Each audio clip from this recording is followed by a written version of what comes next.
तुम, हाँ तुम ही मेरा प्यार हो,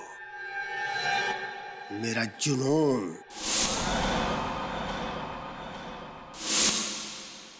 बरसों से जिस दिन का इंतजार था, आज आखिर वो दिन आ ही गया। तुम मेरे सामने हो और मैं तुम्हारे सामने। हम दोनों एक दूसरे के कितना करीब। अब कोई भी तुम्हें मुझसे जुदा नहीं कर सकता।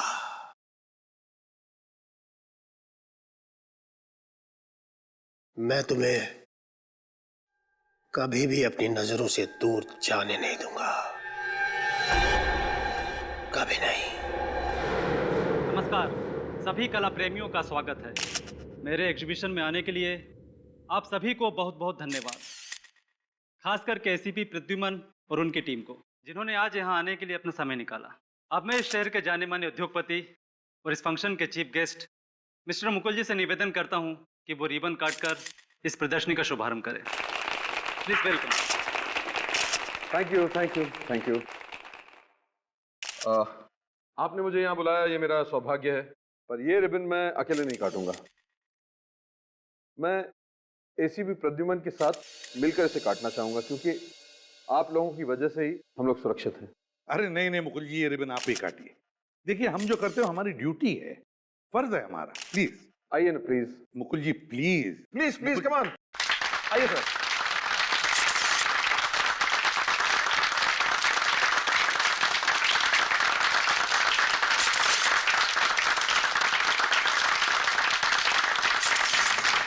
हाँ प्लीज।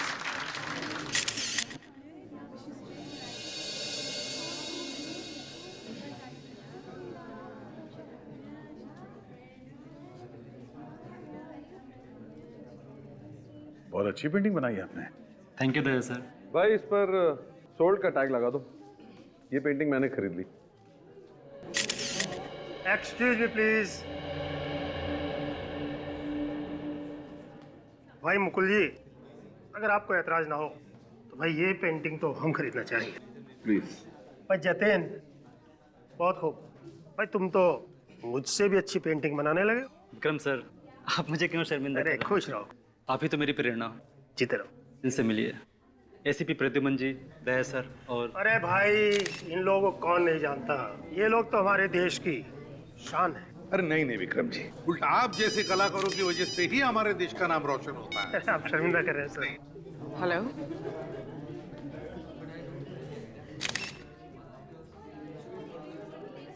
कब? सर, हाँ। सर मशहूर टीवी रिपोर्टर रोनिता जी लापता हो गई। लापता? कैसे? सर कुछ घंटे पहले वो मेयर साहब का इंटरव्यू लेने के लिए जा रही थी। अपने ऑफिस से निकली तो थी, लेकिन वहां पहुंची ही नहीं। सर, हाँ। रोनिता मेरी कजिन है, प्लीज उसे ढूंढ निकालिए। तुम्हारी बहन है रोनिता? जी। ठीक है, घबराओ मत, कुछ नहीं होगा, हम ढूंढ निकालेंगे उसे। तो एक काम करो, उस रास्ते भी जाकर चेक करो जिस रास्ते से रोनिता मेयर के बंगले पर जा रही थी, और हम उसके ऑफिस में जाकर चेक करते हैं।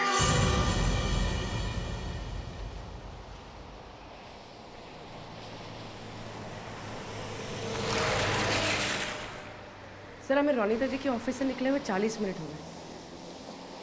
वो मेयर साहब से मिलने यहीं से गई होंगी, लेकिन उनकी गाड़ी अभी तक दिखाई नहीं दी। वही समझ में नहीं आ रहा पूर्वी, ये रोनिता जी गायब कहाँ हो गई?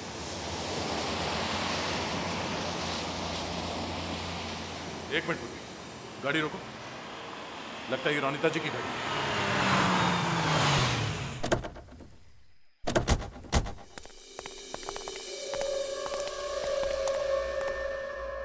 सर गाड़ी के अंदर तो कोई भी नहीं है और आसपास भी कोई नहीं है।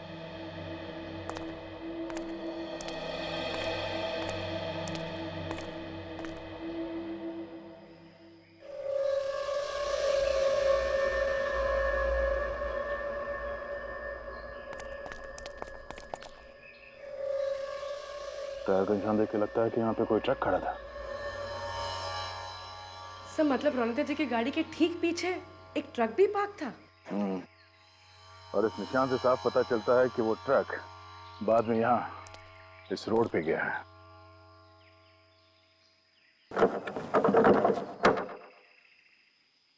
दरवाजा तो बंद है।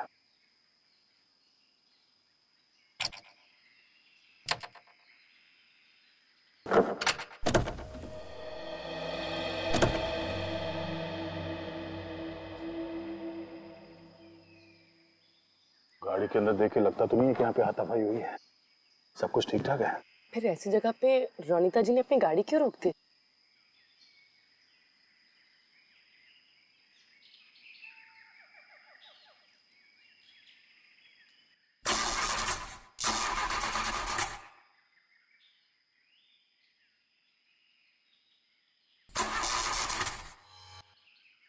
हाँ, रोनिता जी की गाड़ी खराब हो गई थी, इसलिए मजबूरन उन्हें गाड़ी यहाँ छोड़नी पड़ी। सर, हो सकता है किडनैपर उनका ट्रक में पीछा कर रहा हो।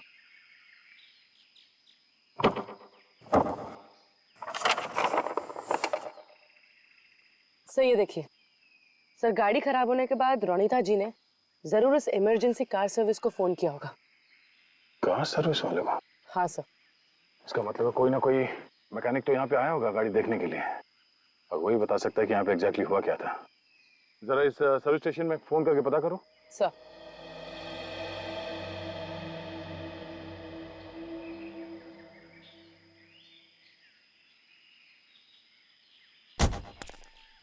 सर, उनका कहना है कि रोनिता जी की गाड़ी को चेक करने के लिए एक नरेश नाम का मैकेनिक आया था और उसने अभी तक सर्विस सेंटर को रिपोर्ट नहीं की।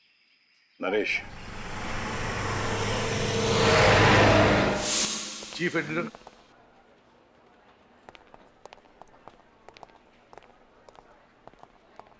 आप चीफ एडिटर शंतनु हैं? जी सर, मैं ही हूँ। मैंने ही आपको फ़ोन किया था सर। ओके। देखिए शंतनु जी, हम रोनिता का टेबल चेक करना चाहते हैं। Okay sir. गार्गी ले जाओ। जी सर। Ready? सर आप इधर आइए। शंतनु जी, क्या लगता है आपको, वाकई रोनिता का किडनैप हुआ है? हाँ सर। अच्छा, किसने किया होगा ये? किसी पर शक है आपको? पता नहीं सर, वैसे रोनिता तो एक बहुत ही होशियार और निडर रिपोर्टर थी। उसने कई हाई प्रोफाइल लोगों के गैर कानूनी धंधों का पर्दाफाश किया था सर। ओह, समझ में नहीं आता कि किस पर शक किया जाए और किस पर नहीं किया जाए। शंतनु जी एक बात बताइए, ये रोनिता फिलहाल किसकी स्टोरी पर काम कर रही थी? पता नहीं सर, वो अपनी न्यूज़ स्टोरी तभी बताती थी जब उसका सारा रिपोर्ट तैयार हो जाता था। ओह, सर, हाँ हाँ फ्रेडी, ये फाइल देखिए सर। इस फाइल को आखिरी बार 6:20 को मॉडिफाई किया गया था। और रोनिता भी करीब 6:30 बजे ऑफिस से बाहर निकली थी। मतलब रोनिता ऑफिस से बाहर जाने से पहले किसी फाइल पर काम कर रही थी। इस फाइल पर, फाइल खोल के देखा? इस फाइल को खोलने के लिए पासवर्ड चाहिए। उन्होंने इसे लॉक करके रखा है। तो मैंने रोनिता टाइप करके देखा, मगर पासवर्ड कुछ और ही है। पासवर्ड जानती है? सर अब बोल्ड BOLD टाइप कीजिए। पिछले प्रोजेक्ट में जब हमने साथ काम किया था तो उसने अपनी फाइल का पासवर्ड बोल्ड ही रखा था। BOLD। ये पासवर्ड भी गलत है। अब क्या करें सर? कोई तो पासवर्ड होगा ना फ्रेडी, कोई तो पासवर्ड होना ही चाहिए। ये रोनिता की डायरी है? जी सर। शायद इसमें हो सकता है। ये क्या नाम है? AID, Aida? कि ये रोनिता का पेट नेम तो नहीं? फ्रेडी, जरा इसे टाइप करके देखो, AIDA, आइडा।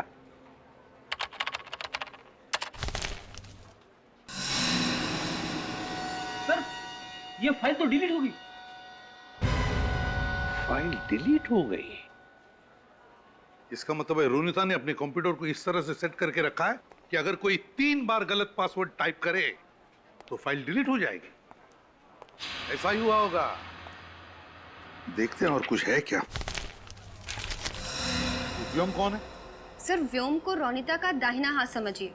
उसकी न्यूज स्टोरी के लिए सारी जानकारी वही ढूंढ कर लाता था। अच्छा, तो फिर ये व्योम जरूर जानता होगा कि रोनिता किसकी स्टोरी पर काम कर रही थी। व्योम।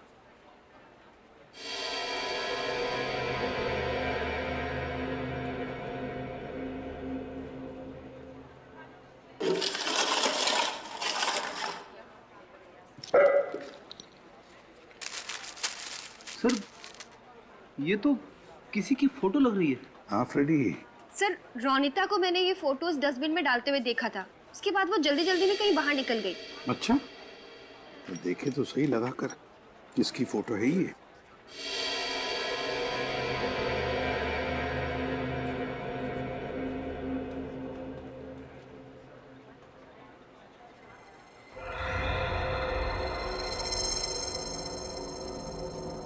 ये देखो फ्रेडी, ये मुकुल है, मुकुल। और लगता है कि ये किसी को पैसे दे रहा होगा। फिर जरूर ये रोनिता मुकुल की स्टोरी पर ही काम कर रही थी।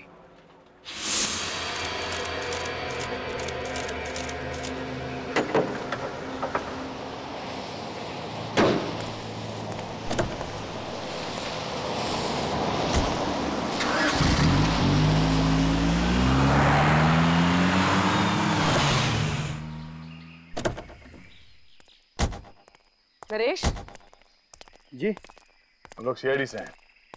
क्या आप ने रोनिता जी का कंप्लेंट कॉल अटेंड किया था? कार नंबर है XC021346। हाँ सर, मुझे ही भेजा गया था। तो क्या तुम मिले थे उनसे? नहीं मैम, मैं जब उनकी कार तक पहुंचा तो वो लॉक करके जा चुकी थी और मैंने उनके मोबाइल पे कॉल भी किया तो फ़ोन स्विच ऑफ आ रहा था। तो क्या ये आपकी ड्यूटी नहीं है कि आप इमरजेंसी सर्विस सेंटर में कॉल करके बताएं कि रोनिता जी कार छोड़ के चली गई? सॉरी सर, एक्चुअली मुझे पहुंचने में थोड़ा लेट हो गया था, तो मुझे लगा कस्टमर मेरे बॉस से कंप्लेंट ना कर दे, इसलिए मैंने अपने बॉस को कॉल ही नहीं किया। अच्छा ये बताओ कि उनकी गाड़ी के आसपास तुमने कोई ट्रक देखा?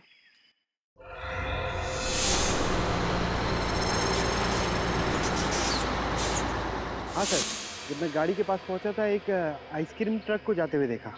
Ice cream truck? सर इसका मतलब रोनिता जी की गाड़ी के पीछे जो टायर के निशान थे वो इसी ट्रक के थे और किडनैपर ने रोनिता जी को इसी ट्रक में अगवा किया होगा। ये आइसक्रीम ट्रक कौन सा रंग का था? सर सफ़ेद रंग का था और उस पर जस्ट आइसक्रीम का लोगो भी था। Just ice cream? 3 बजे के बाद किसी भी अपॉइंटमेंट में कैंसिल कर दो, मुझे अर्जेंट काम है। अरे एसीपी सर, आइए बैठिए। रोनिता के बारे में कुछ पता चला? हाँ कुछ राज खुल गए, सोचा कुछ आपसे पता कर लेंगे। क्या कह रहे हैं, मैं समझा नहीं। सब समझ जाओगे फ्रेडी।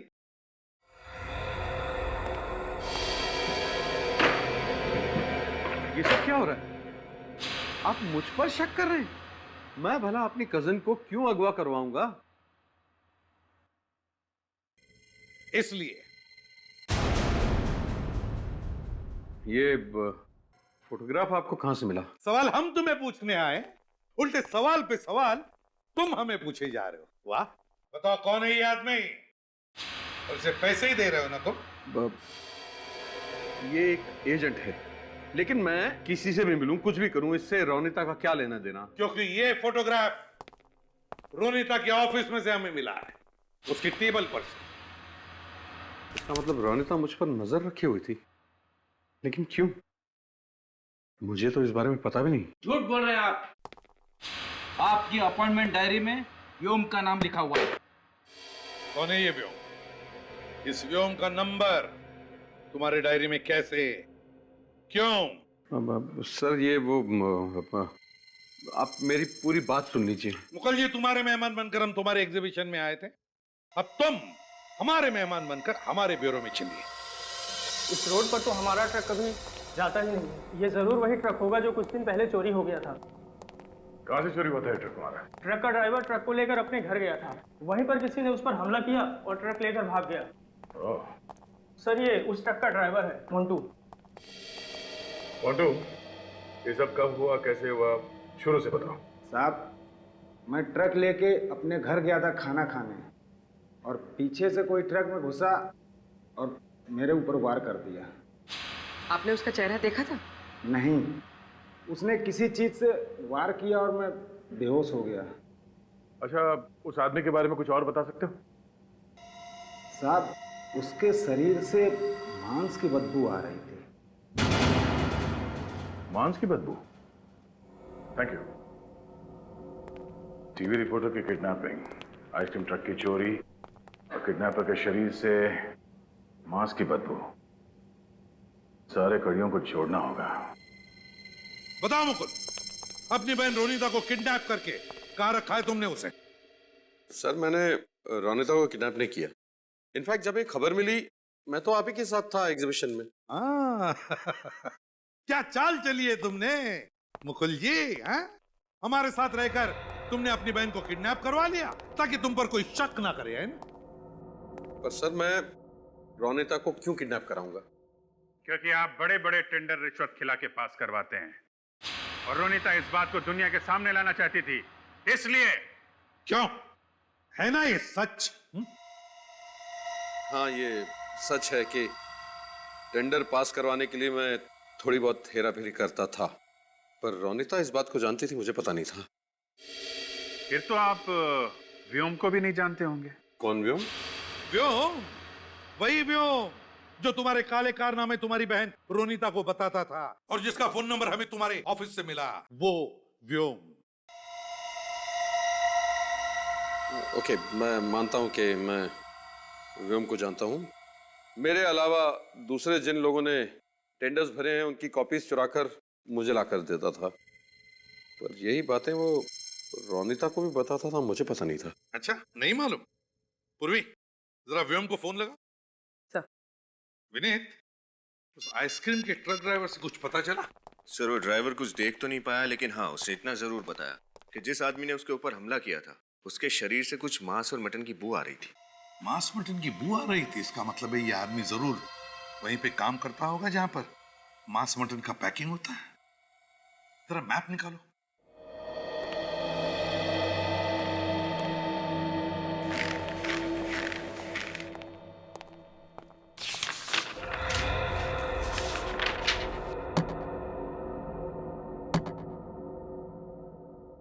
एक, ये 2, 3 और ये है 4। शहर में 4 जगह हैं जहां पर मांस मटन का पैकिंग होता है। मतलब सर हमें इन चारों जगहों को जाकर चेक करना पड़ेगा। बिल्कुल चेक करना पड़ेगा। सर व्योम का फोन ऑन हो चुका है, उसकी लोकेशन ट्रैक हो गई है।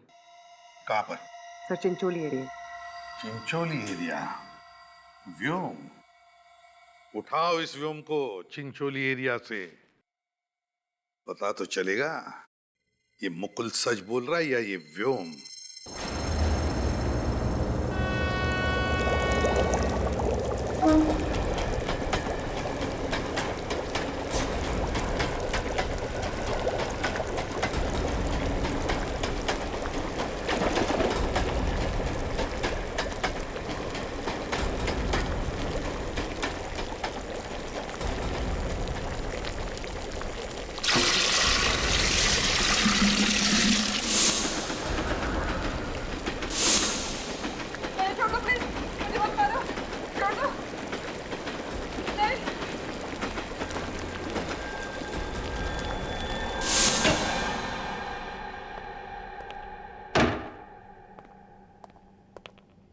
व्योम जी।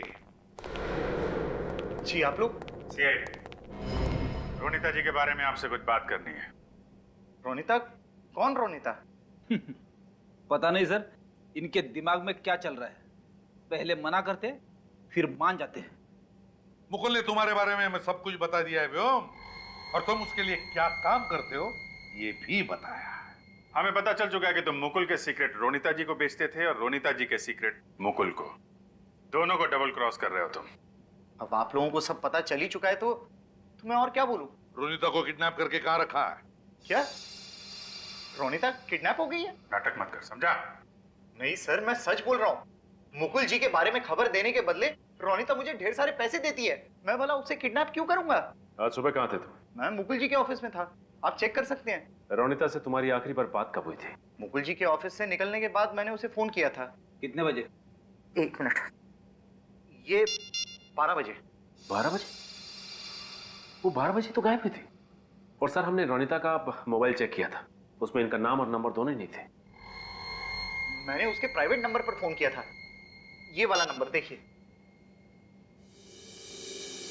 मतलब ये सब काम करने के लिए रोनिता जी ने अलग नंबर रखा था, प्राइवेट नंबर? क्या बात हुई थी रोनिता के साथ? फोन कनेक्ट हुआ था, मैं हेलो हेलो कर रहा था, लेकिन सामने से कोई आवाज नहीं आई। हाँ, लेकिन आसपास कोई रेलवे ट्रैक जरूर होना चाहिए, क्योंकि ट्रेन की आवाज आ रही थी। अच्छा, ट्रेन की आवाज? तो फिर अभिजीत, रेलवे लाइन के आसपास जितने भी मीट पैकिंग फैक्ट्रीज है चेक करो।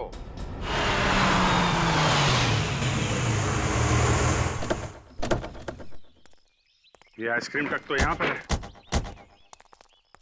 इसी में रोनिता जी को किडनैप किया गया था। इधर ही होनी चाहिए।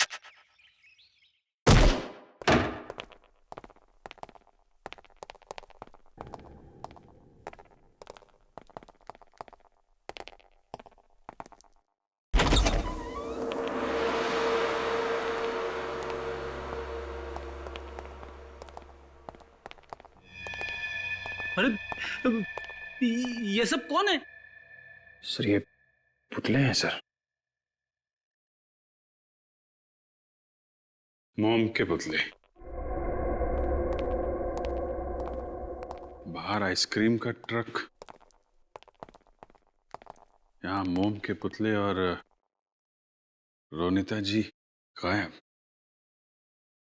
चेक कर।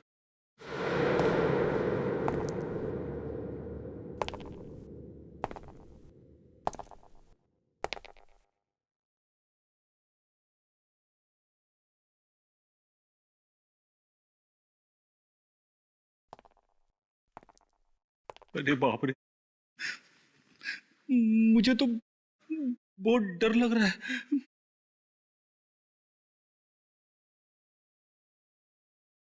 कितनी ठंडी है यहाँ पे, मगर मुझे बहुत पसीने छूट रहे हैं।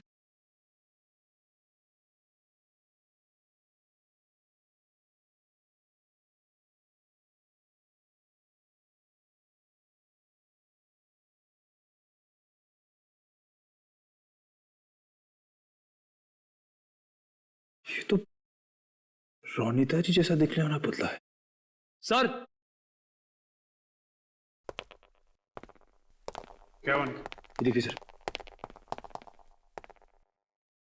अरे रोनिता इतनी फेमस हो गई कि लोग उसका पुतला बनाने लगे। नहीं फ्रेडी, इस पुतले में कुछ खास बात है। ये पुतला बाकी पुतलों से अलग है।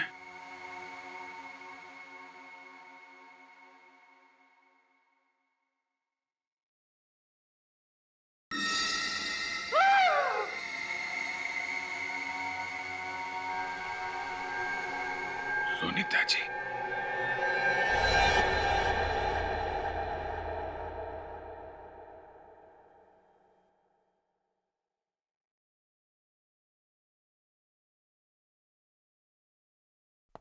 जी डॉक्टर साहब, क्या लगता है? अभिजीत, खूनी ने पहले इस बेचारी रोनिता के पूरे शरीर पर खौलता हुआ मोम डाला, उसके बाद अपनी कारीगरी दिखाई। मौत कैसे हुई रोनिता जी की? अभी तो इसके शरीर को मोम से बाहर निकाला है।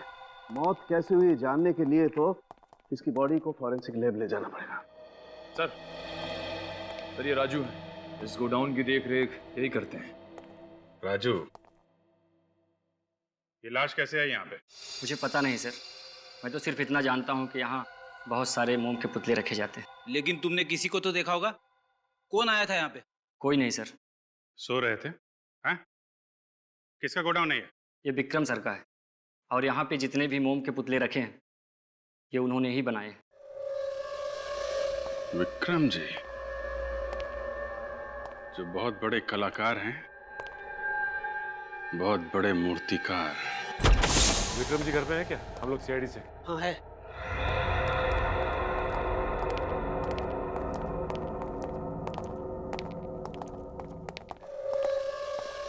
कहिए सर, मैं आपके लिए क्या कर सकता हूँ? तुम्हारे वर्कशॉप में विक्रम जी हमें रोनिता जी की लाश मिली है। लाश? क्या? लाश मेरे वर्कशॉप से? जी हाँ। क्यों खून किया आपने उनका?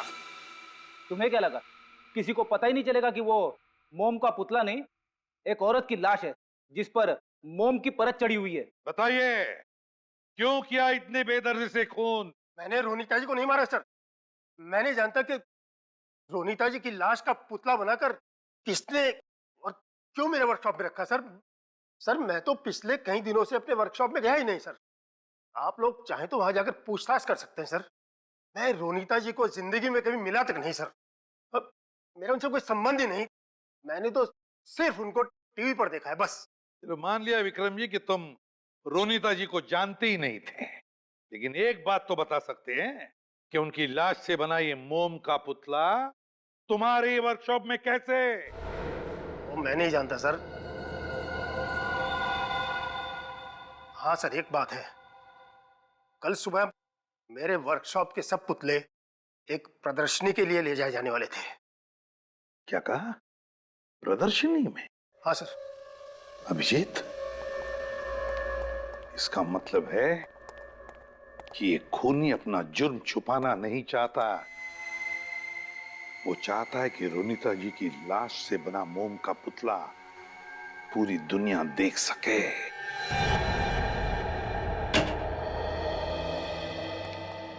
यार साळुंखे, क्या इसकी मौत जहर से हुई थी? नहीं बाप, बिल्कुल नहीं। मगर सर, इनके बॉडी पे तो कोई निशान भी नहीं है और ना ही इन्हें गोली मारी है या किसी ने चाकू मारा है, तो फिर इनकी मौत हुई कैसे? रोनीता जी की मौत दम घुटने की वजह से हुई। दम घुटने की वजह से? हाँ, मतलब सर खूनी ने पहले रोनीता की सांसें रोक दी, उसके बाद इसके शरीर पर गर्म मोम डाला। नहीं विनीत, जब रोनीता जी पर गर्म मोम डाला गया उस वक्त ये जिंदा थी। जब इस पर खौलता हुआ मोम डाला गया तब ये जिंदा थी? हाँ। यार साळुंखे, ये तू किस बेसिस पे कह सकता है? ये देखो, ये इनके शरीर पर देखो, चमड़ी जगह जगह से जल गई है और कहीं कहीं से तो ये देखो, ये चमड़ी निकल भी रही। सिर्फ इतना ही नहीं सर, हमें रोनीता के खून में से नींद की दवा मिली है। इसलिए लगता है कि खूनी ने पहले इसे दवा देकर गहरी नींद में सुला दिया और उसके बाद खौलता हुआ मोम इसके शरीर पर डाल दिया। और वो गरम गरम मोम जब इनके शरीर पर पड़ा तो इनकी चमड़ी जल गई और बाद में वही मोम जब ठंडा हो गया तो इनके पूरे शरीर पर मोम की एक मोटी परत, एक लेयर जम गई। सर, और इसकी वजह से रोनीता का दम घुट गया? हाँ। खूनी ने बेचारी पर खौलता हुआ मोम डाल दिया ताकि एक खूबसूरत सा पुतला बने और फिर लोग इसे एग्जीबिशन में देख सकें। सर, इसका मतलब खूनी एक ऐसा आदमी है जो मोम से पुतले बनाने की कला को जानता है। हाँ पूर्वी, मगर गलत इस्तेमाल किया है उसने अपनी कला का, गलत इस्तेमाल किया है। विक्रम के बारे में क्या पता चला? तो विक्रम का हमारे पास कोई क्रिमिनल रिकॉर्ड नहीं है। क्या? विक्रम का कोई भी क्रिमिनल रिकॉर्ड नहीं?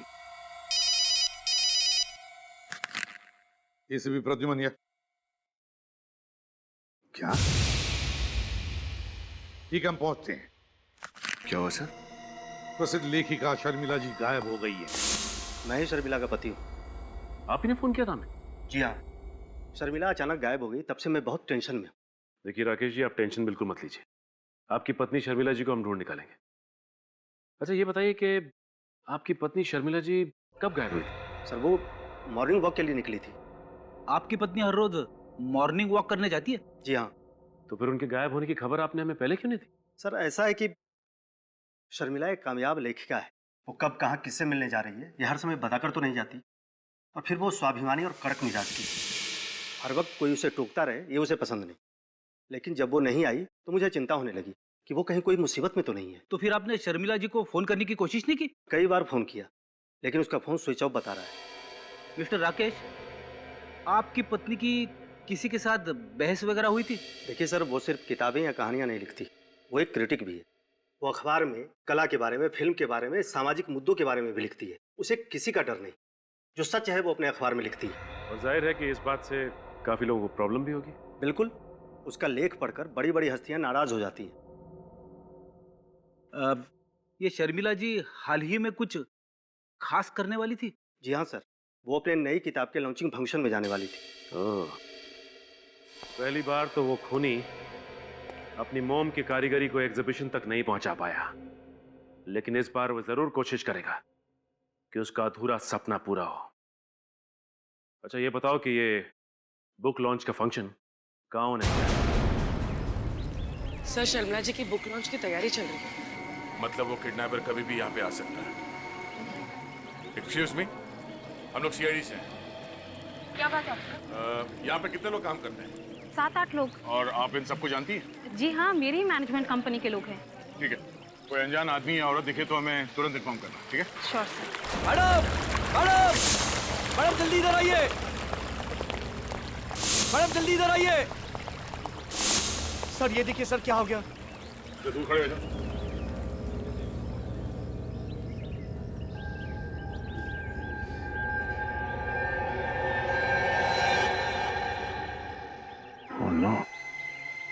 लाश। सर रोनिता जी की तरह इस पर भी खौलता हुआ मोम डाला गया, इसलिए शर्मिला जी की मौत हो गई। ये खूनी ये सब कर क्यों रहा है? और शर्मिला जी की मोम के पुतले को यहाँ अंदर लाया कैसे? ये पुतला अंदर आया कैसे? आप में से किसी ने उस खूनी को देखा? बट सर, जब मैं टेरेस पे आई थी तब ये पुतला यहाँ नहीं था। जब आप यहाँ आई तो मेन डोर का ताला ठीक था? यस मैम, मैंने अपनी चाबी से दरवाजा खोला था। सर स्विमिंग टैंक साफ करने के लिए कोई आदमी आया तो था। तब आप कहाँ थी? एक्चुअली मैम, डेकोरेशन का सामान आया था तो मैं वही लेने गई थी, शायद तभी। हाँ, तभी एक आदमी आया तो था। तुमने उस आदमी का चेहरा देखा? दूर से देखा था सर, कुछ याद नहीं है। रोनिता की मोम के पुतले में लाश, और अब शर्मिला की लाश मोम के पुतले में। क्या कनेक्शन हो सकता है? सर शर्मिला जी की फोरेंसिक रिपोर्ट आ गई। सर इनकी मौत भी वैसे ही हुई थी जैसे रोनिता जी की हुई थी। ये देखो, गरम मोम की वजह से चमड़ी जल गई, खून में नींद की दवाई, दम घुटने से मौत। अभिजीत, बिल्कुल वही तरीका मरने का। सर, इस खूनी के सीने में तो दिल ही नहीं। कितनी बेरहमी से खून किया इसने दोनों का। सर, दोनों ही खून में कनेक्शन दिख रहा है। रोनिता जी और शर्मिला जी, दोनों औरतों की उम्र 40 साल, एक टीवी रिपोर्टर, एक लेखिका, दोनों निडर औरतें। दोनों का काम एक, समाज में काले कारनामे करने वाले लोगों का पर्दाफाश करना। इसीलिए दोनों को मार डाला? लगता तो यही है। यानी सर, कोई और औरत होगी जो ऐसा काम करती होगी, खूनी उसे भी अपना निशाना बना सकता है। हाँ विनीत, और इस सीरियल किलर तक पहुंचने के लिए हमें एक आदमी की मदद लेनी पड़ेगी, विक्रम। सर नमस्ते। हाँ विक्रम। विनीत, सर बताइए, मुझे यहाँ क्यों बुलाया? विक्रम, एक काम है। मोम के पुतले बनाने वाले लोग तो गिने चुने ही होंगे, और उनके बारे में तुम बहुत कुछ जानते होगे, है ना? जी हाँ सर। विक्रम जी, ये फोटो देखिए। ये दो मोम के पुतले हैं, रोनिता जी और ये शर्मिला जी। अब बता सकते हैं ये कलाकारी किस आर्टिस्ट की है?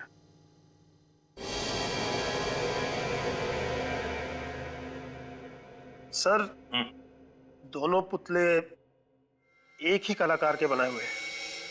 दोनों पुतलों के एक ही स्टाइल में तराशा गया है। छोटी से छोटी बारीकी का बहुत ध्यान रखा गया है।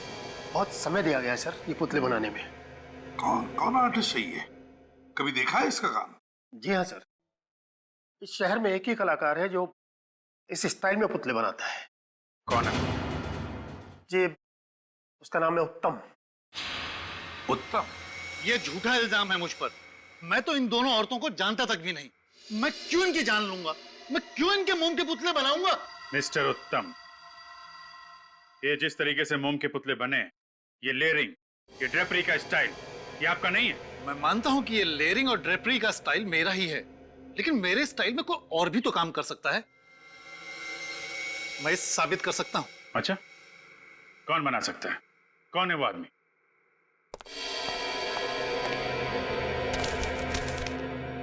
ये चिट्ठियां मुझे किसी गुमनाम शख्स ने लिखी है सर। यही वो आदमी है।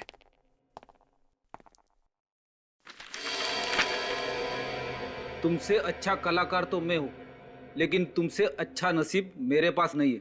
बहुत इंतजार कर लिया, अब नहीं। इस पे ना तो किसी का नाम लिखा है, ना ही कोई पता लिखा है। अब मेरी कला का प्रदर्शन होगा और तुम्हारे बनाए गए मोम के पुतलों से कहीं अच्छे और सच्चे दिखेंगे मेरे मोम के पुतले।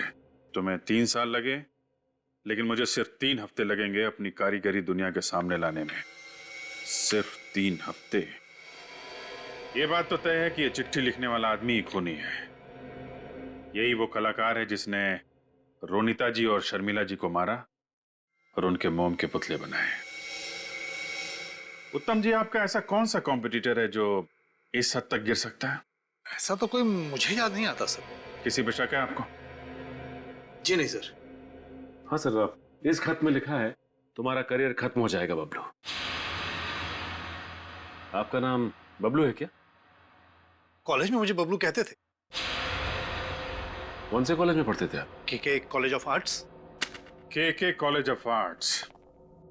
वहीं से पता चलेगा कि और कौन कौन स्टूडेंट्स थे जो इनके साथ मूर्ति कला सीख रहे थे। नमस्ते सर, हम लोग सीआईडी से। ओह, मेरे सेक्रेटरी ने बताया था कि किसी केस के सिलसिले में आपको कुछ पूछताछ करनी है मुझसे। दरअसल 2 औरतों का खून हो गया है। किसी ने उनके शरीर में गरम गरम मोम डाल के उनका खून कर दिया और उनके पुतले बना दिए हैं। ऐसा वहशीपन कौन कर सकता है? आप उत्तम नाम के स्टूडेंट को जानते हैं? उत्तम? हो, बबलू। हाँ, वो 2005 के बैच में था। 2005? प्रिंसिपल साहब, उस बैच के जितने भी स्टूडेंट्स थे हमें उनकी लिस्ट चाहिए, और खास तौर पे वो लोग जो मोम के माध्यम में काम कर रहे थे। देखिए, बहुत पुरानी फाइल है, मैं कोशिश करके आपको भिजवाता हूँ। Okay sir. और सर, ये 2005 के जो चीफ इंस्ट्रक्टर थे उनसे भी मिलना हमें। उनका तो 2005 में ही खून हो गया था। खून हो गया? नाम क्या था उनका? दिव्या।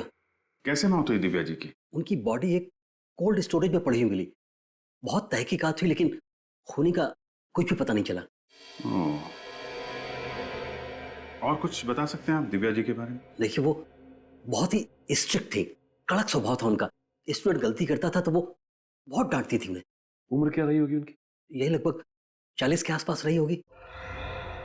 40 साल? 40 साल की औरत, कड़क स्वभाव और डिसिप्लिन वाली, बिल्कुल शर्मिला जी और रोनिता जी जैसी। यानी कि खूनी ऐसी औरतों का खून कर रहा है? हाँ फेटी, लगता है ये दिव्या जी का खून उस सीरियल किलर का पहला मर्डर था। सर, पुलिस रिकॉर्ड के हिसाब से दिव्या जी के सर पे किसी भारी चीज से वार किया गया था, जिससे उनकी मौत हो गई थी। बाद में उनकी लाश एक पुराने कोल्ड स्टोरेज प्लांट में मिली थी। और क्या पता चला दिव्या के बारे में? सर, के स्कूल ऑफ आर्ट्स के स्टूडेंट ने बताया कि वो बहुत ईमानदारी से अपना काम करती थी और थोड़े कड़क स्वभाव की थी, इसलिए बच्चे उनसे डरते भी थे। शर्मिला और रोनिता दोनों भी तो निडर और कड़क स्वभाव की थी, बिल्कुल इस दिव्या की तरह ही। सर, ये उत्तम दिव्या जी का सबसे फेवरेट स्टूडेंट था। अच्छा, इस उत्तम के साथ जो बाकी स्टूडेंट्स थे उनकी लिस्ट मिल गई? जी सर, उत्तम जी के साथ उस बैच में 25 स्टूडेंट्स थे और उनमें से 4 स्टूडेंट्स मोम के माध्यम में काम करते थे। तो फिर इन चारों का कच्चा चिट्ठा निकालो, पता लगाओ इन चारों के बारे में। सर, मैंने प्रिंसिपल से रिकॉर्ड्स मंगवाए, आज आ जाएंगे। हेलो, क्या? कहां से? ओके, हम लोग देखते हैं। सर, हाँ, सोशल एक्टिविस्ट रजनी जी का किडनैप हो गया है। रजनी का किडनैप हो गया? कहां पर? मॉर्निंग वॉक से लौट रही थी सर, घर के सामने किसी ने अगवा कर लिया। वो खूनी उन्हें कहाँ ले गया होगा सर?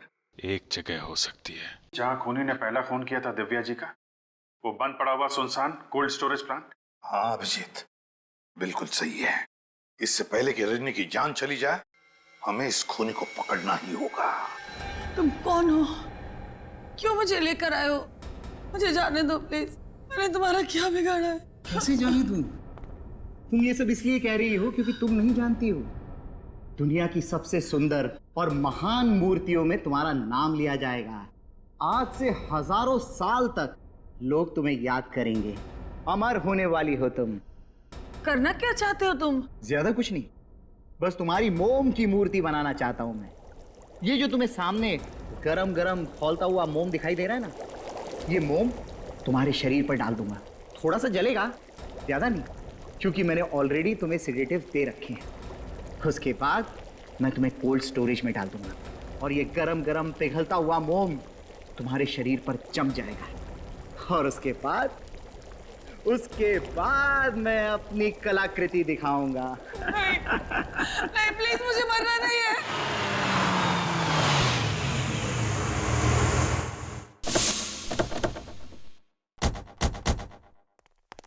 यही है वो पुराना कोल्ड स्टोरेज, संभाल के।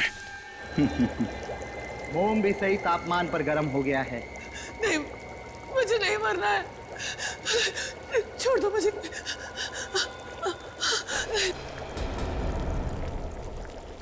जाने दो मुझे, जाने दो। मैंने तुम्हारा क्या बिगाड़ा, छोड़ दो।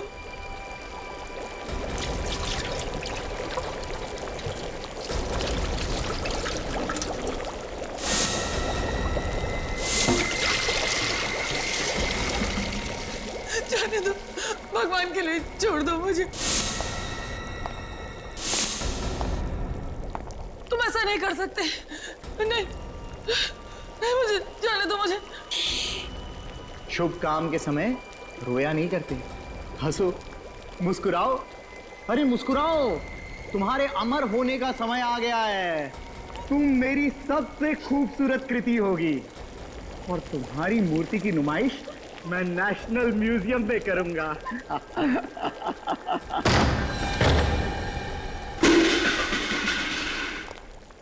मिस्टर व्योम, के कॉलेज ऑफ आर्ट्स का नाम बदनाम कर रहे हो। असली नाम क्या है तुम्हारा? असली नाम? सिद्धार्थ नाम है मेरा। पहचान छुपाने के लिए नाम बदला था मैंने। और अपना अपराध छुपाने के लिए तुमने हमारी मदद की।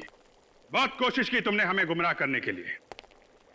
रोनिता जी के बारे में इंफॉर्मेशन देना, वो फोन के डिटेल्स, रेलवे ट्रैक की आवाज, अच्छा नाटक था। क्यों मारा तुमने दिव्या जी को?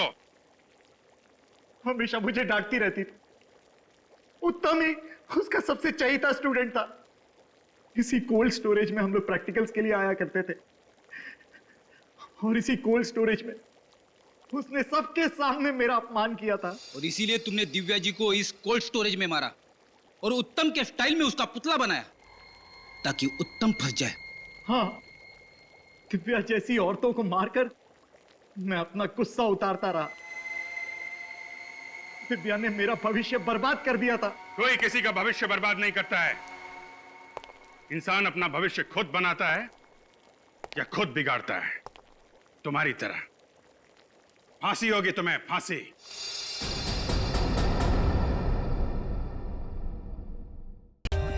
For more updates, subscribe to our channel, click the show links and enjoy watching the videos.